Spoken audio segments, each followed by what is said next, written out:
Scotland is more than the home of kilts, tartans, and whiskey.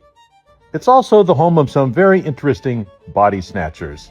This is my first time in Scotland, and mostly I am coming here for the Royal College of Surgeons.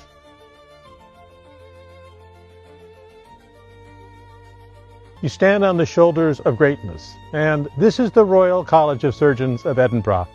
This is where academic surgery started.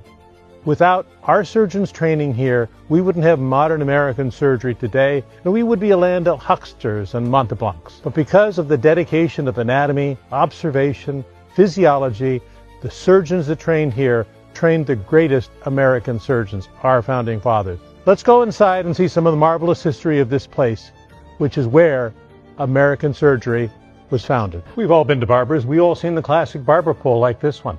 But did you know originally the College of Surgeons was the College of Surgeons and Barbers, chartered by Mary Queen of Scots. This actually represents the bandages as they would wrap around a person because bloodletting was common in those days, the red being the blood. So next time you go to your barber and you get a little nick, just realize it's part of the great tradition. Aquavita, also known as whiskey to you, was the province of barber and surgeons until they separated out into two categories. Why whiskey? Well, you can imagine, if you are going to have surgery, you need some sort of anesthesia.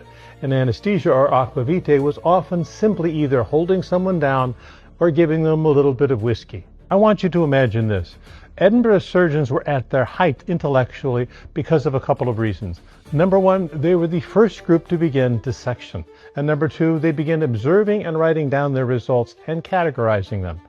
They were at their height before the American Revolution, all the way to about 150 years after the American Revolution. This is where surgery was at its peak. And from here came surgeons that went to Germany, London, and the United States. These are early amputation knives, and amputation was one of the main surgeries that was done by surgeons in those days. There was no anesthesia, there were no antibiotics, but amputation was essential because if you had a wound to the leg, that could set in gangrene and death. Amputation had to be quick, it had to be fast, and so you had to have amputation knives that were rather large. Today, when I have done amputations, I use a scalpel with a blade that's just this long.